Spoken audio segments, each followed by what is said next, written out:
Hey guys, welcome back to today's video. Today is Saturday, August 27th, 2022, and just a few days ago, President Biden announced that the White House will be canceling student loan debt for people making up to $125,000. They will be canceling $10,000 of student loan debt from those people, in addition to also a combined family household. I don't see many people talking about this. Combined family household income of $250,000, and also for Pell Grant recipients receiving $20,000 in aid relief. So these are very, very big changes. This is the first time in American history in which a president has committed and signed on to action for giving student loans for people across the country. Now, $125,000 is significantly higher than the median income across the country. Some Democrats, some Republicans have been a little bit of a criticizer, at least more so on the GOP side, that this is too much. You are canceling way too much money, but that at the end of the day, I'm speaking too fast, I'm going to slow myself down. At the end of the day, President Biden made this a promise during his Democratic primary campaign and is finally following through. Now, don't get me wrong. I think that this initiative itself, as someone who is a college student, I think it's very helpful. I understand that there are concerns about people who have already paid off their student loans or have committed themselves to doing X, Y, and Z in order to do so. But also, I will say that, there is no reason to continue to put people in a position where they can't take out a mortgage, they can't do other things in their lives because they have these loans hanging over their heads, in some cases, which will never be paid off. Now, the Republican standpoint on this has been that people who take out student loans are entirely responsible for the entirety of whatever interest might occur, and including the initial amount on their loan that they took out. But what I will say is that the majority of Americans, based off of data that we now see and saw before the Biden decision, showed that voters across the country, practically, 2/3, believe in some form of student loan forgiveness. Student loan payments have not been asked for since, I believe, March of 2020, at least federal student loans, and that's something that has been pretty substantial. It has been a question about whether or not it will be extended, but now you are actually seeing, and it will no longer be extended beyond this point, but you are now seeing complete action from the Biden administration on this issue. It's not all of the student loan debt. That would be much, much more money than what is being promised right now by President Biden, but it is something, and it's more than any other president had done in the past. And quite frankly, it is a popular decision. Data for Progress did a poll from August 19th through the 21st, right before we saw the decision from the Biden administration. Now, at this point, there was no indication that there was going to be cancellation of student loans. It was in discussion, and it was something that people had floated, but the White House had never officially confirmed it. And there was no complete confirmation as to the amount that would be canceled in terms of student loans. So Data for Progress threw out a ballpark number of about $50,000 in terms of the cancellation of up to $50,000 of student loan debt across the country. A lot more than $10,000. And based off respondents, they found that about 51% of voters believed in eliminating $50,000 compared to 43% opposing that decision. Now, that seems to be a lot closer than what we might be thinking, especially when I mentioned the number 2/3 earlier in this video. It's definitely not 2/3, at least on the issue of $50,000. But $50,000 is not what the Biden administration decided to do. In fact, it was significantly less. Emerson College did a poll in which they have asked questions beyond the issue of abortion, generic ballot. They also asked the issue of the President Trump versus President Biden rematch in 2024, President Biden's job approval rating. But on the issue of the student loan freeze and also student loan forgiveness, they found that 36%, and 36% is the minority in this case, 36% think that it's too much action to cancel 10,000 loans of student debt. But 35% believe that it's just the right amount of action. Again, compare that to just 51% that believe in eliminating $50,000. Only 35% believe that it's just the right amount of action, and 30% think it's not enough. But altogether, this is 65% of respondents who believe that it's good, or at least to some extent doing the right amount of action. But if it's not enough, that means they actually want more student loans to be repaid by the American government. These are things that benefit President Biden. To have 65% of the country either saying, I want you to cancel more, or you did enough. These are two things that, will positively reflect on President Biden. Yes, there are some people out there who think it's all or nothing and that it should be more, and that's a fair point. But those are people who honestly, quite frankly, not voting for the GOP. That's not an electorate that the Democratic Party is worried about losing. So only 36% of people saying that it's too much means that the majority of the nation is on their side. It's not just reading the tea leaves. You can find multiple polls beyond Emerson, many polls that show that the majority of Americans believe and support student loan forgiveness across the country. This $10,000 decision from President Biden, a $20,000 for Pell Grant recipients, these are things that are going to tremendously help people. Think about how many people, based off the numbers that we've seen from the Data for Progress poll, are in this area. A very significant portion of respondents here, you're talking 29% between less than 10,000 in student loans, 17% at 10,000 to 20,000, and 14% at 20,000 to 30,000. Well, if they are making, and they were a Pell Grant recipient, they could be canceling up to nearly all of their student loans. 60% of their nation falls between a region that is, within this branch. 60% between 10,000 and 30,000, or less than 10,000 and 30,000, which means some people will get the entirety of their student loans canceled. And I will also say that generally speaking, and I'm not speaking for everyone, but generally speaking, those who are making a combined household income more of 250,000 or 150,000 or 125,000, these are people that likely can pay off up to $30,000 in student loan debt. Obviously not immediately, but it's still possible. So generally speaking, those who have maintained this debt are people who will benefit the most from what we have seen in terms of student loan cancellation. Again, the majority of the nation. That's why I think, looking at the numbers that we have seen thus far, we can expect a bump in President Biden's approval rating. People generally are happy when they have debt lifted off their shoulders.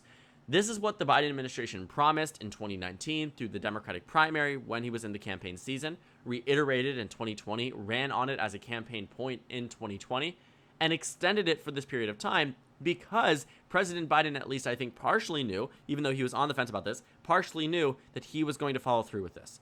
It also is something that I will say we cannot ignore the precise calculation in terms of political advantage the Democratic Party has utilized for this. I apologize if you hear any beeping. There are trucks on my road right now, and they are making a lot of noise.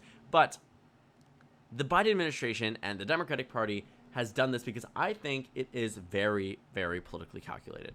Extending the loan payments to a point where nobody has had to pay them for practically the past 2 years has been beneficial to those who are more focused on COVID-19 recovery or, being out of a job for a couple of months or potentially up to a year, depending on the circumstance when it comes down to COVID-19, those who are on unemployment, et cetera, et cetera, et cetera. Student loan payments were obviously not the main thing on people's minds for the past 2 years amidst a pandemic. But looking at the more recent opening ups, moving back to standard business, all of these things, what we have found is that voters are now worried about this. And President Biden came in right before the midterm elections. It's convenient, and it's convenient for a reason. The Biden administration and the Democratic Party likely knew that this would help them ahead of November. Right now, before the decision was made, the Democratic Party is up about 1 point. The generic ballot is, in very many cases, a lagging indicator of where the American public actually believes and resides. You could see this change dramatically between now and November. And the reason for that is because maybe voters held that sentiment now, but it takes a while to actually shift an average, actually shift the narrative in favor of one party or the other. But looking at the generic ballot now, the Democrats already have a lead. And prior to this announcement that he was going to cancel student loans, President Biden was already on an increase when it comes down to the popularity rating or the approval rating of him as president. Looking at this point on July 25th, 2022, President Biden was down 20 points nationwide. That's super significant. Today, he's down by a margin of about 11 points. Amongst likely or registered voters, President Biden's approval rating jumps up to 43%. It's a margin here of about 10 points instead of 11, and certainly much better than 20 from what we saw in the past.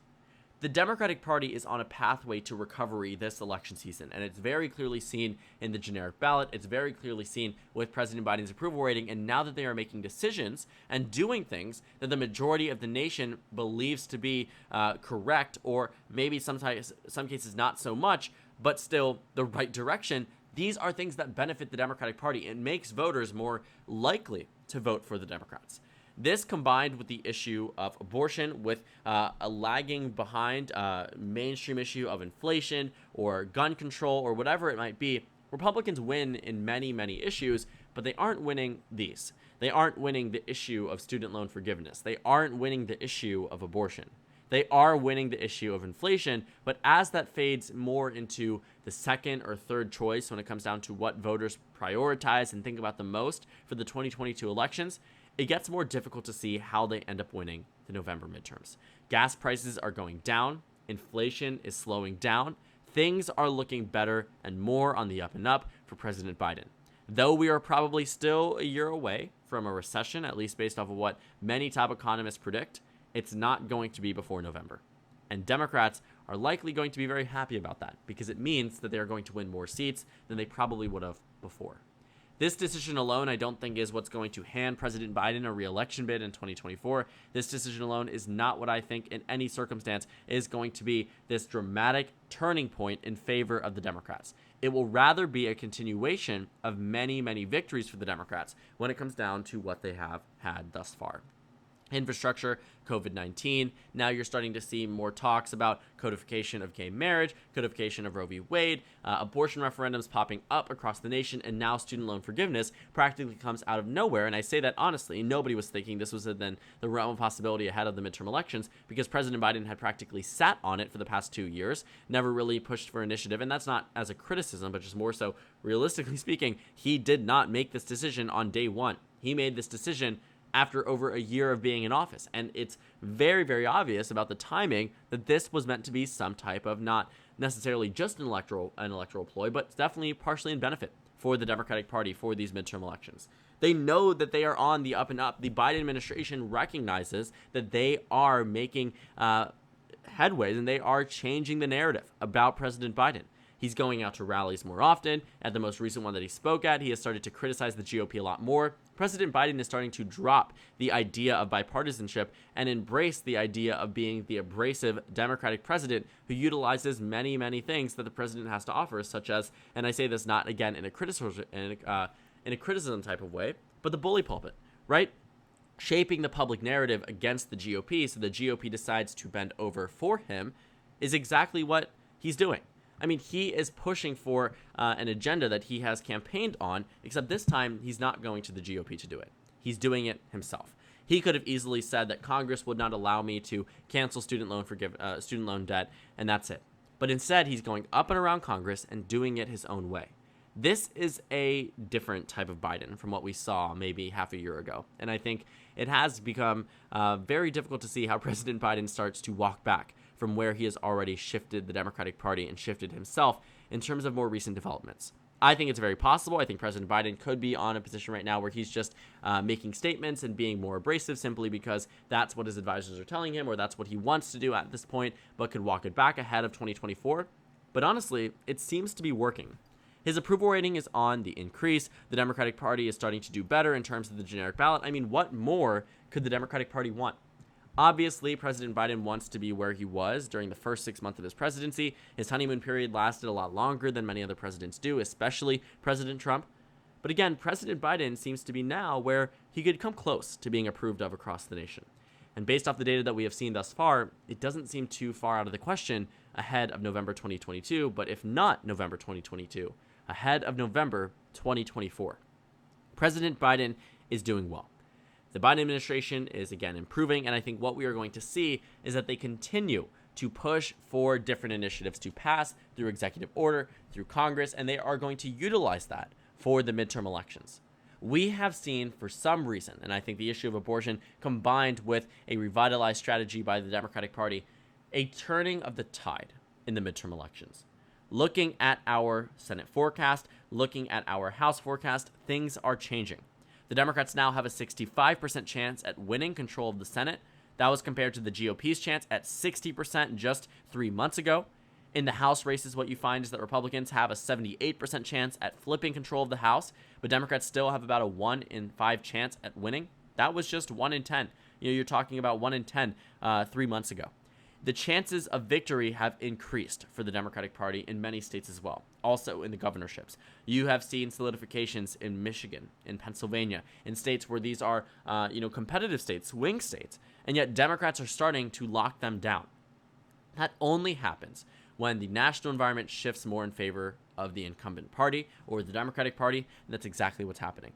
And now with decisions from the Biden administration that have been adding into the new one on student loan forgiveness with the majority of the nation on one side of this issue, it tells me that President Biden is likely going to see a bump in approval, and it's likely going to help Democrats this November elections, especially since the GOP is taking the very clear, unpopular stance on this issue.